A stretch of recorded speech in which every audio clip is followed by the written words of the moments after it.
ACTA, Anti-Counterfeiting Trade Agreement. The name is misleading. The original idea of ACTA is to internationally protect intellectual property. It's supposed to help prevent product and trademark counterfeiting, like fake copies of expensive goods, misusing trademarks, like using a well-known car brand on tampons, for example making General Motors tampons.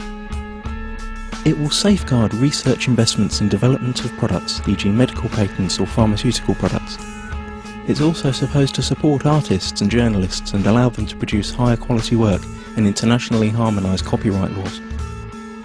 Sounds great, doesn't it? But there's a twist. The Oxford English Dictionary defines a counterfeit as, quote, a fraudulent imitation of something else. But when a file is copied on the internet, it is exactly the same as the original, not an imitation, and it is not stolen since the original is not removed. The information is simply being shared free of charge, so counterfeiting has nothing to do with it. Let us explain. Intellectual property is never really defined within ACTA. It could mean trademarks, or it could mean any idea or information which later could be copyrighted, restricted and criminalised. This will have a tremendous effect on the internet as we know it. The actual ACTA text covers a huge range of topics and is very complex and hard to grasp, so we will explain what happens on the internet in a hypothetical real-world analogy. Imagine paying for a cookery course. During this course you learn how to cook some really tasty fried chicken. Then you return home and teach the recipe to your wife. But here's the catch. According to ACTA, you are now both criminals since you shared that information for free when only you had paid to learn it. The ACTA regulations are clear.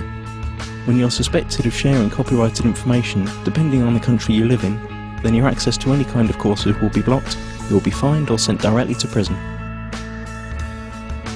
But surely no one would find out that you'd shared the knowledge of the secret fried chicken in private at home.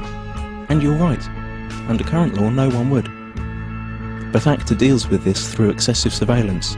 All your communication will be monitored, and not only yours. Your family, your friends will all be observed, just in case. But you don't need privacy, civil rights or liberties, because you have nothing to hide, do you?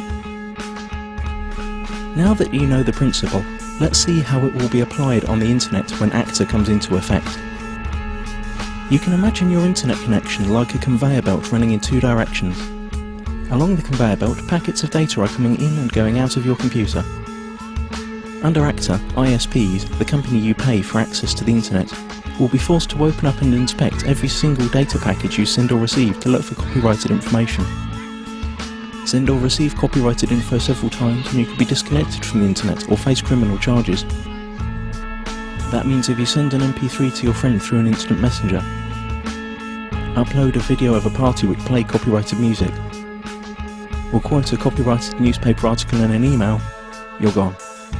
That's it.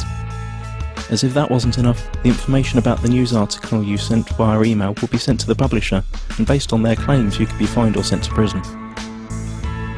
ISPs will also be required to constantly check that no copyrighted material or links to copyrighted material are found anywhere on their servers. This will be fatal for sites that hold any kind of user-generated content, like music, pictures or video. How could YouTube or Twitter work under a law like that? So the internet as we know it is on the brink of destruction. But at least you'd think that the money from all these lawsuits would benefit creative people.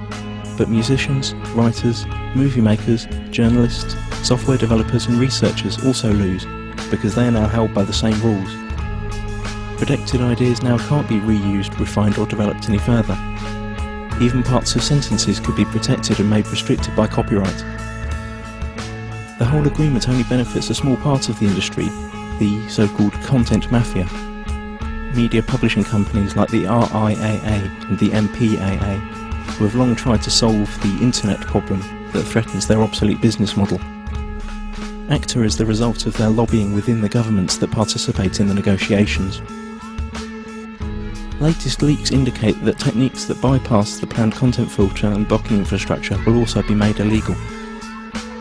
And the worst thing? It's all done in secret.